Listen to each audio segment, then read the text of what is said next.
Hey there. Tonight, we're stepping into a quiet museum. No rush and nothing you need to do, just calm art stories, low light and slow footsteps. If you feel sleepy, you can simply rest. We'll move gently, one quiet room at a time. Find a comfortable place to settle. Let the room around you grow quiet. Tonight, we walk through 10 paintings, each one a world of particular light, particular stillness, particular hours of the day and night that have been held in paint and kept. These are rooms and streets and houses where something has just happened or is about to happen, and the paintings live permanently in the space between. There is no hurry, only light and shadow and the long American silence. A man sits alone on a sidewalk curb. He is in the middle of a block of commercial storefronts, the kind of low, flat-fronted buildings that line the main streets of small American towns, their facades presenting their modest signs and awnings to a street that, on this particular morning, is completely empty. There are no other people, no cars, no movement of any kind in the painting's world except perhaps the very slow movement of the light as the morning continues to pass. The man sits at the edge of the sidewalk, his back to us, or turned slightly from us, in the posture of someone who is simply existing in a place without any particular agenda, without any particular destination. He is not waiting for anything visible. He is not doing anything. He is sitting on a curb on a Sunday morning in an empty street, and the painting offers this as a complete and sufficient subject. The storefronts behind him are painted in a palette of warm ochres and pale creams, the colours of brick and painted wood and stone, under a morning sun that has climbed high enough to illuminate the upper portions of the facades, while leaving the lower awnings and doorways in cooler shadow. The shadows are long and horizontal, thrown by the overhang of the awnings across the sidewalk, creating dark bands at the base of the buildings that contrast with the sun-warmed surfaces above. The light in this painting is very specific. It is the flat, direct light of a summer morning that has not yet reached the heat of afternoon. A light that comes from an angle low enough to cast those long shadows, high enough to illuminate the fronts of the buildings with warmth and clarity. The sky, if visible, is plain. The street is plain. The plainness is not poverty but honesty. A small label reads, Sunday, 1926. The figure sitting at the curb is small in relation to the buildings behind him. The architecture dominates those flat, functional facades with their regular arrangement of windows and doorways and awnings, their commercial plainness raised by the light into something that deserves to be looked at carefully. The man sits below all of this, at the level of the street, at the ground floor of the Sunday morning. What does it mean to sit on a curb alone on a Sunday? The painting does not answer this. It simply shows the sitting, the aloneness, the empty street, the particular quality of the light on that particular kind of American morning. The man's posture is not obviously sad, not obviously content. It is the posture of someone who has nowhere he needs to be, and is, for this moment, simply here. The storefronts are closed, the awnings are down or up in the manner of closed businesses. Whatever commerce happens in this block happens on other days. Today is Sunday, and the street belongs to no one except this man sitting on the curb and the light that continues its business of falling on everything equally. Let your eyes move along the line of storefronts. Let the shadows under the awnings be their own kind of quiet. Let the man sit on his curb in his Sunday morning, undisturbed, in no particular hurry to be anywhere else. A young woman sits alone at a small round table in a place that appears to be an automat or late-night restaurant. One of those early 20th century establishments where food and drink were obtained from coin-operated machines, and where the particular kind of aloneness that belongs to cities gathered itself in booths and at counters at all hours of the day and night. She is dressed to go out, or has been out, her coat still on, her hat on her head, which suggests she is not at home, that this is a stop rather than a destination, a pause in something. On the table before her sits a single cup from which she may be drinking or has drunk. One gloved hand rests on the table, the other hand, ungloved, holds the cup or rests near it. She's not looking at us. Her gaze is directed slightly downward toward the table or the cup, or toward nothing specific. The unfocused gaze of someone who is thinking or not thinking, or simply existing in the particular suspension that belongs to sitting alone in a public place late at night. The light in this painting is extraordinary in its quality and its implications. The automat is brightly lit, the warm artificial light of an interior at night. The kind of institutional brightness that makes late-night public spaces feel both welcoming and strange. This light illuminates the woman from above and from all sides, leaving almost no shadow on her face, making her very visible, very present in the brightness. A small label reads, Automat 1927. Behind her, the large windows of the automat look out onto the darkness of the city night. In those windows, the interior of the restaurant is reflected, a receding line of ceiling lights, growing smaller toward the back of the image, suggesting a space that extends much further than we can directly see. This doubling of the interior in the window glass creates a depth behind the woman that pulls the eye backward, even as she herself is very much in the foreground. Beyond the reflected lights, the night is simply dark. Whatever is outside, street, buildings, other people, is invisible. The windows do not reveal the exterior world. They only show the interior reflected back on itself, the restaurant containing its own image, turned around and retreating. The woman's hat and coat are dark, painted in tones that are richer and more saturated than the pale table surface and the background brightness. She has colour and weight against the luminosity around her. She's not disappearing into the light. She is distinct within it, present and particular, even in her aloneness. One of the small mysteries of this painting is the gloved and ungloved hand. One hand retains its glove and one does not. This small discrepancy, a detail that might be unremarkable in life, takes on a kind of significance in the stillness of the painting. Did she take one glove off and not the other? Is she in the middle of arriving or departing? The painting holds this unresolved, as it holds everything else, without explanation, without narrative resolution, with only the light and the woman and the cup and the late hour. Let the ceiling lights recede in the window behind her. Let the cup sit on the table in its small warmth. Let the night outside be simply dark, and let her be in the light, alone and present, in the kind of lateness that belongs to cities. This painting is looking up. We are outside on a city street at night, and above us, at the second or third floor of an apartment building, 3 windows are lit from within.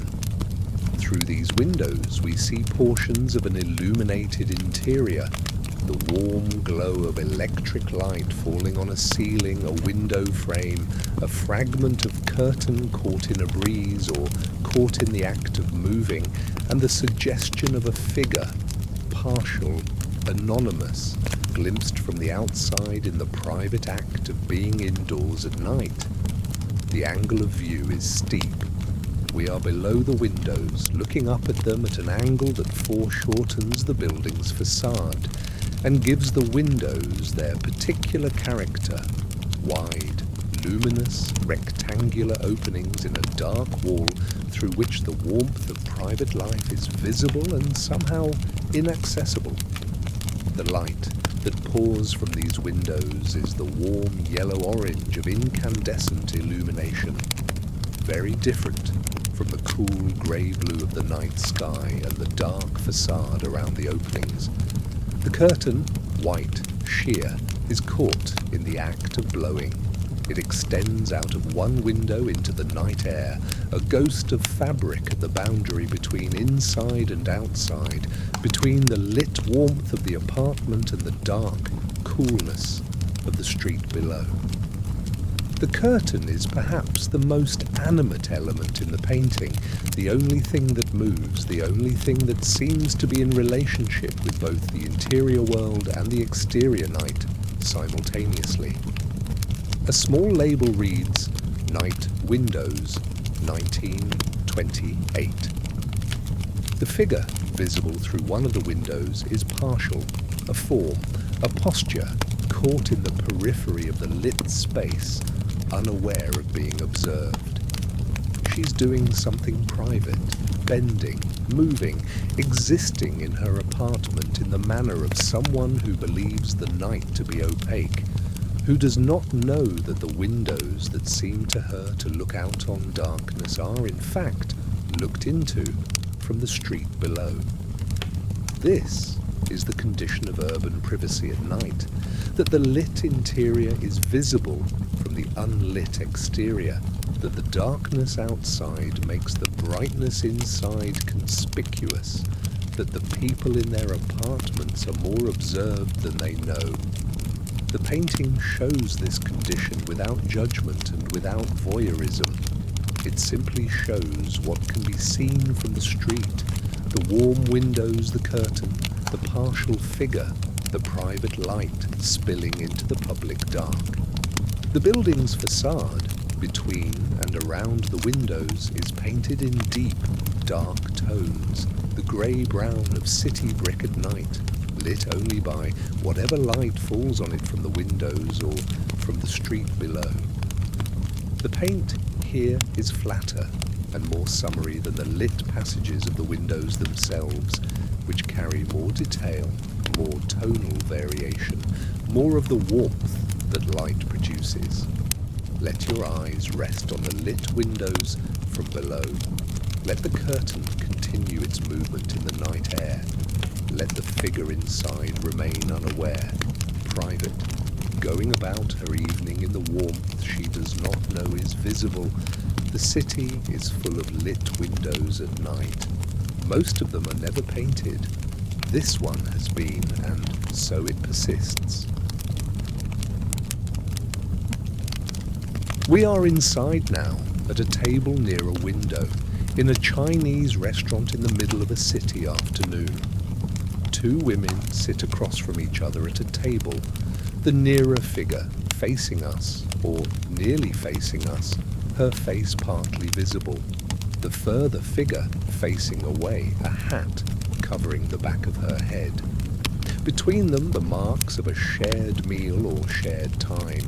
Cups, perhaps a small vase, the objects that accumulate on restaurant tables in the middle of conversations. Through the large windows behind them, the street is visible.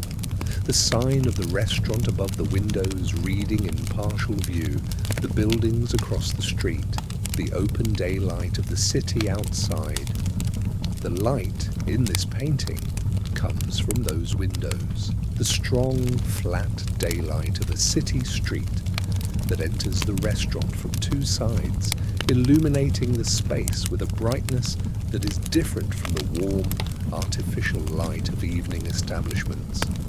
This is afternoon light, and it is direct and clear, falling on the tablecloth and the faces of the women and the surfaces of the room with the honest completeness of daylight that has no interest in atmosphere or mood, only in showing what is there. The woman visible to us has a face that is specific and present, her features described with a clarity that the daylight permits. She seems to be engaged in conversation, or has paused in it, or is in the particular interior moment between one thought and the next. Her companion, facing away, is defined by her hat and the back of her coat. A small label reads, Chop Suey, 1929. The restaurant itself, as visible around the figures, is a space of simple commercial function. Tables and chairs, the large windows that bring in the street, the sign that identifies the place. The walls carry the light that enters the windows and distribute it around the room in the manner of a space that was built for the practical business of serving food rather than for any particular aesthetic effect. And yet the light has made it beautiful, as light makes almost any space beautiful when it falls at the right angle and with the right quality. Outside the windows, the city continues. The buildings across the street have their own windows, their own arrangements of facade and shadow. The sign of the restaurant is visible from inside, its letters reversed or partial, the ordinary commercial language of a city block. The street carries whatever the street carries on an afternoon, but all of that is peripheral, background, the world that the restaurant windows frame without admitting. The two women are at the centre. Their conversation, whatever it is private, not given to us. The painting shows us the table, the light, the window, the street outside, the two figures in their proximity and their separateness. It does not tell us who they are or what they are discussing. It tells us only that they are here, in this light, in this restaurant, in the middle of an afternoon. Let the daylight come through the restaurant windows. Let the two women hold their table and their conversation. Let the street outside be the street outside, visible but not close, beyond the glass. The street is empty and the morning light has just arrived. A long, low row of commercial buildings runs across the painting from one side to the other. A horizontal band of facades, awnings, doorways, and windows whose collective plainness is transformed by the specific quality of the early morning light falling on them at a low, raking angle. The light has not yet become the flat overhead light of midday. It still has direction, still has the quality of something that has arrived recently and is still finding its angle, still distinguishing between surfaces that face it and surfaces that turn away. The storefronts are the kind that exist on the main commercial blocks of American cities and towns, two-story buildings with retail at street level and apartments or offices above, their facades presenting their regular arrangement of windows and awnings and doorways with the functional modesty of things that were built to be used rather than admired. And yet here they are, admired, held in paint, given the full weight of the painter's attention on an early Sunday morning when no one else is looking. The light falls on the upper portions of the facades with particular warmth. The brick or painted surfaces facing the early sun are bright, warm yellows and ochres that seem almost to emit the light they are receiving, so direct and so concentrated is the morning illumination. Lower down, where the awnings cast their shadows, the tones are cooler and darker, the street itself still in the relative dimness that the building's bulk prevents the low sun from reaching. A small label reads, "Early Sunday morning, 1930. The awnings are down, striped or plain, dark against the bright facades above them, and their presence means that the storefronts are closed, the businesses not yet open, the commercial activity of the block not yet begun. The morning belongs to no one. The street belongs to the light. A barber's pole, if you look carefully, is visible at one end of the block, a small cylindrical form that has been there through the week of commerce and remains there now in the emptiness of Sunday morning, a marker of the block's ordinary life, held in the extraordinary quiet of the early hour. The painting's horizon is very low, or rather, there is no visible sky above the roofline of the buildings, and the buildings themselves fill the upper portion of the canvas with their flat facades and their regular windows. What we see is a compressed view: ground, sidewalk, storefronts, second-floor windows, and the very edge of the roofline against the lightest part of the sky. The city is dense in this painting, close, without the relief of open space. And yet the horizontal emptiness of the street, that long open stretch of pavement running across the bottom of the composition, catching its own flat light, provides an openness that the closed buildings above it deny. The street is space.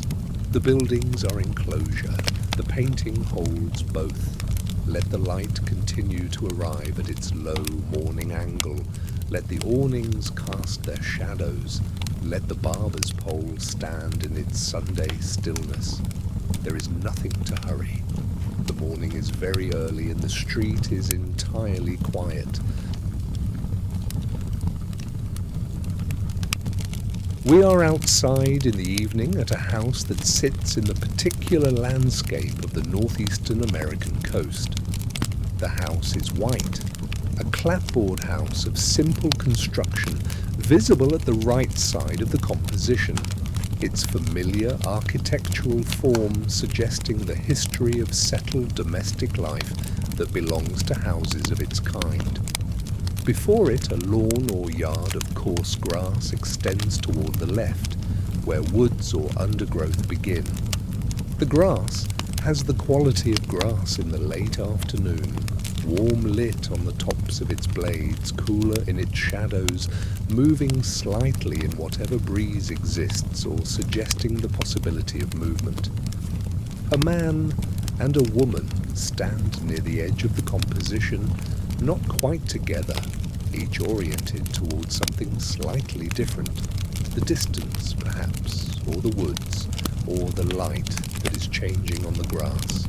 A dog, or the suggestion of a dog, may be present near them. These figures are not dramatically separated, but they are not in easy communication either. They are standing in the same place at the same time, and they are in some quality that the painting captures without explaining, in their own separate experiences of the moment. The light of the painting is the light of late afternoon moving toward evening, the warm, golden-edged light of a sun that has not yet set, but is clearly descending, that makes the grass warm and the house bright and the shadows long. This is the light that makes things beautiful in a slightly melancholy way, the light that belongs to endings of days, the light that is generous exactly because it will not last. A small label reads, Cape Cod, evening, 1939. The trees or undergrowth at the left edge of the composition are painted with a density and darkness that contrasts with the open brightness of the lit house and lawn. They are the edge of something, the edge of the cultivated space, the edge of the domestic world. and beyond them is whatever is beyond them, unseen, unlit, belonging to its own kind of dark. The grass itself is perhaps the most carefully painted element in the composition. It has the specific quality of grass that is somewhat tall and somewhat coarse, the kind of grass that grows in coastal places where the soil is particular and the light is particular. Individual blades catch the late light and glow for a moment before the general darkness of the lawn reasserts itself. The painter has looked at this grass with the patient attention that grass deserves on an evening when the light is this good. The house stands solid and white against the deepening sky. Its windows reflect something, the sky, the last of the light, in the manner of windows that face westward in the evening. It has been there through the afternoon, and it will be there after the light changes.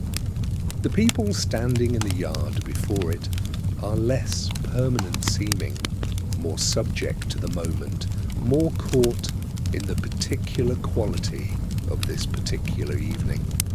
Let the late light fall on the grass. Let the figures stand in their separate attentions to the evening. Let the house be white and solid at the edge of the composition, and let the trees be dark at the other edge, and let the long light of the ending day hold everything between them. Two people are in an office at night. The office is lit from within. The warm, concentrated light of incandescent bulbs in a workplace after hours, a light that is deliberate and functional, that illuminates the surfaces of desks and filing cabinets and papers with the same quality of attention that daylight gives to everything, but with a narrower focus, a more limited reach. What the light falls on is visible. What it does not reach is dark. A man sits at a large desk on the left side of the composition. He is working, or appears to be working, bent slightly forward over papers, his attention directed downward. He is in the light, visible, his form described by the overhead illumination with clarity and particularity. A woman stands at a filing cabinet toward the right of the composition. She is also lit, also described by the office light. Her figure upright beside the cabinet. There is some relationship between these two figures. They share the space. They work in proximity, but the relationship is professional and distanced, as the relationship of co-workers is, maintained across the specific distances that offices create and that night deepens. The windows behind them are dark, the pure dark of outside at night, the city beyond the glass, invisible except as darkness. These windows are large and their darkness occupies considerable space in the upper portion of the composition, pressing down on the lit interior from above, reminding us that the warmth of the office exists inside a much larger dark. A small label reads, "Office at Night, 1940. The desk surface carries papers and objects, the accumulation of work, the material evidence of the functions an office performs. These objects are painted with a flatness appropriate to things seen under artificial light, which tends to compress the tonal variations that daylight reveals and to give surfaces a slightly harder, more emphatic quality. The air between the two figures, the space of the office interior, the floor between the desk and the filing cabinet, the air through which they would have to move to come closer to each other, is a charged emptiness. It is the space of proximity without intimacy, of people who share a room without sharing its atmosphere. One of the windows has a shade that is partly raised or partly lowered, and through the portion of the window it does not cover, the darkness of the outside is simple and complete. On the window's surface itself, a faint reflection of the interior appears. The desk, perhaps, or the light source, doubled and reversed in the glass as interiors always are when the outside is dark enough to turn a window into a mirror. The woman at the filing cabinet is reaching into it or has just closed it, her posture that of someone in the middle of a task. The man at the desk continues whatever he is doing. The office continues its late-night functions. The darkness outside continues to be simply dark. Let the office light hold its two figures in its warm, functional pool. Let the windows be dark. Let the work continue in its own silence, and let the air between the two figures be the air that it is, present, close, and holding its distance. Here is perhaps the most recognized image of American nocturnal life.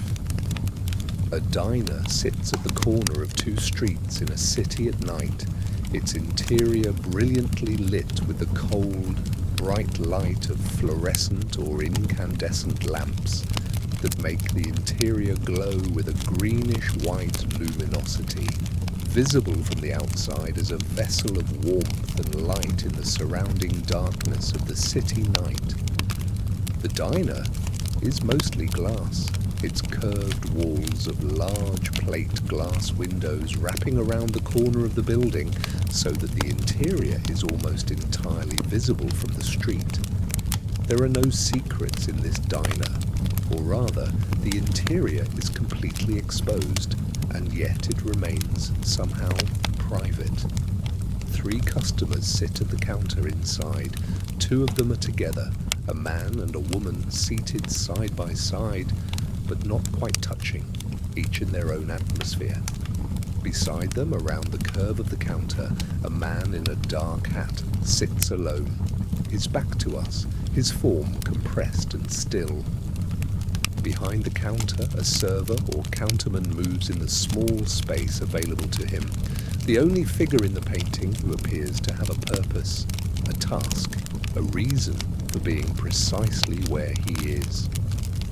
The counter curves around the interior of the diner in the long, sweeping arc that gives the composition its dominant geometry. This curve organizes everything else, the positions of the figures, the relationship of the lit interior to the dark street outside, the way the eye moves through the space of the painting. A small label reads, Nighthawks, 1942. The street outside the diner is dark and empty. The sidewalk, the buildings across the street, the city extending in all directions, all of this is dark, visible but lightless, the ordinary urban darkness of a late night in a city that is otherwise asleep or inward. The diner is an exception to this darkness. It is lit, it is open, it is visible from any point in the surrounding dark. The paint describing the diner's interior has a particular quality of attention.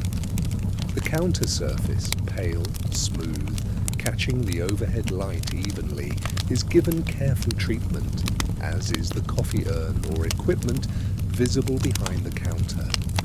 These surfaces have the flatness and precision that artificial light produces, the way it eliminates the soft gradations that daylight provides and replaces them with something harder and more definite. The couple sitting together are close but not in conversation, or are in the silence that falls between people who have been talking for a long time and have reached, temporarily, the end of what there is to say.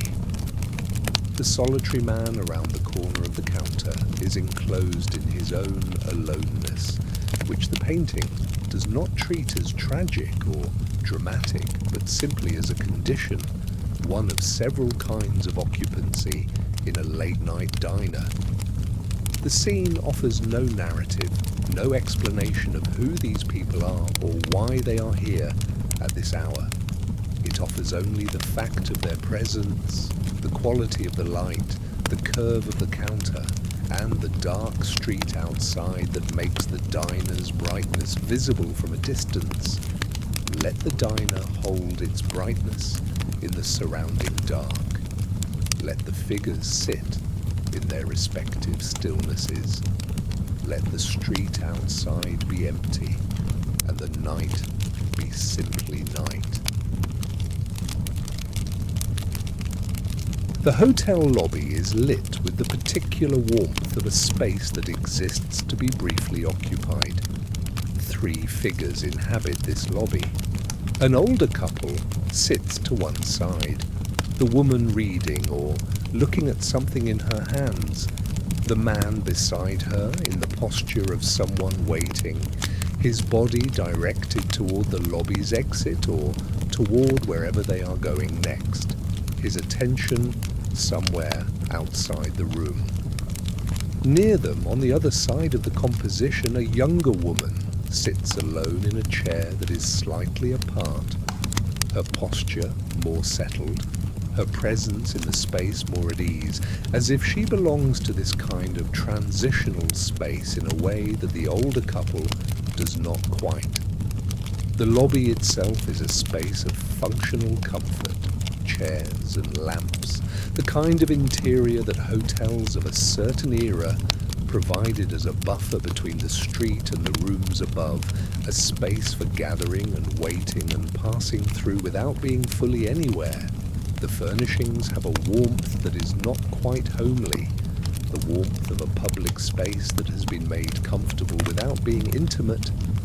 The light in the lobby is warm and artificial, the incandescent light of interior evening spaces falling on the figures and the furniture with a flatness that describes surfaces clearly without giving them the depth and variation that daylight provides. The shadows are soft, the colours are warm. The overall effect is of a space that is pleasant without being entirely comfortable, welcoming without being quite welcoming enough.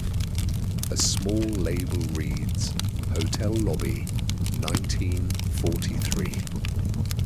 The painting's most interesting quality is what it does with the 3 figures' relationships to each other and to the space.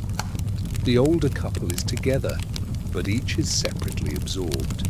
The younger woman is alone, but appears untroubled by this. None of them are in conversation. Each is in the private world that people inhabit even in shared public spaces, the interior space that lobby chairs and waiting rooms make visible by providing the physical context in which it becomes legible. Hotels are, by their nature, temporary. Everyone who sits in this lobby will be somewhere else, on the road, in another city, in a different room, by tomorrow or the day after. The transience of the space is built into its function, and the painting holds this transience with remarkable steadiness. These figures will not leave within the frame of the painting, but we know they will leave.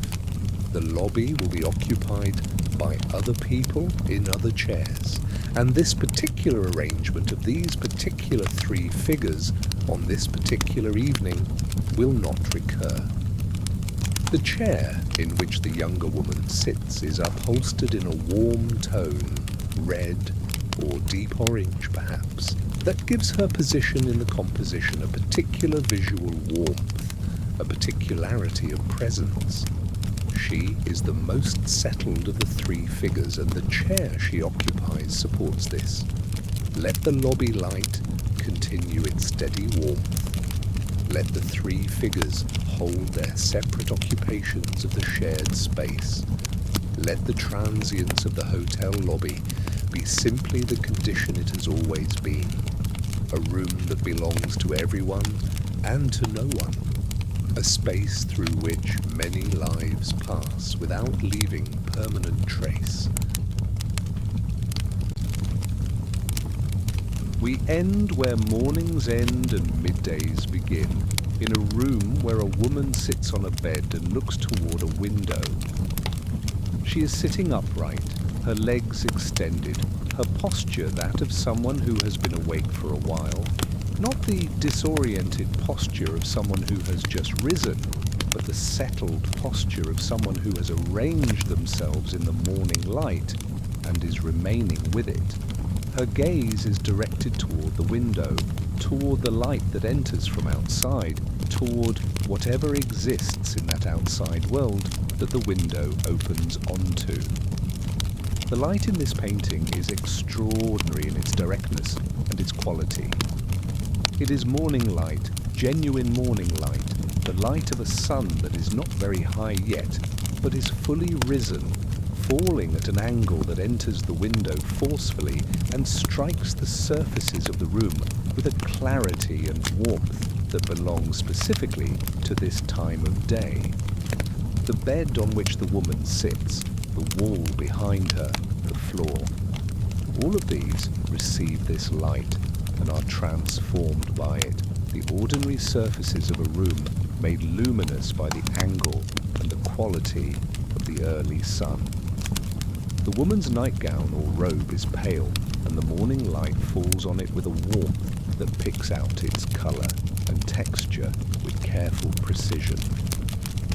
Her face, turned toward the window, catches the light on its near side and falls into relative shadow on the far side, the gradation between light and shadow describing the form of her face with the same patient accuracy that this kind of light provides.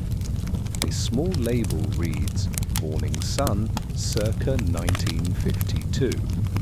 The window is not shown in the painting, or rather, the window is beyond the left edge of the frame, its presence implied by the direction and quality of the light that enters from that side. What we see is not the window, but the light from the window, and this is perhaps more essential, the light and where it falls and what it does to the surfaces it touches. The window is a source, the light is the subject. Outside the window, visible through the glass, in the upper portion of the painting, is a simplified geometric rendering of buildings. The upper portions of adjacent structures, pale and flat in the morning light, present as a reminder that this room exists in a city, that beyond the window the city continues its own morning. The woman looks toward this outside. She is inside, on her bed, in the warmth of the morning light that the room has gathered from the window. But her gaze goes out. She looks toward the light itself, toward the city in the morning, toward whatever exists in the space between the room and the window and the sky beyond. Throughout this evening's walk, we have moved through many kinds of American light and many kinds of American solitude. The sidewalk on a Sunday morning, the late-night diner with its fluorescent brightness, the office after hours, the hotel lobby in its transitional warmth. Each painting has offered us a figure or a scene or a quality of light, and has asked us to remain with it without requiring us to resolve it. Here, at the end, is the simplest version of what all these paintings have been doing. A woman, a room, a morning, a window. The light that comes through the window is the same light that falls on all the empty streets and lit diners and waiting rooms. It is the light that the morning provides without preference or judgment, the light that finds the surfaces it finds and illuminates them for the duration of its angle. She is looking toward it. Let us look with her, from our positions outside the painting, toward the window that is not shown, toward the light that fills the room. Let the morning continue. Let the light be what it is. Let everything be still.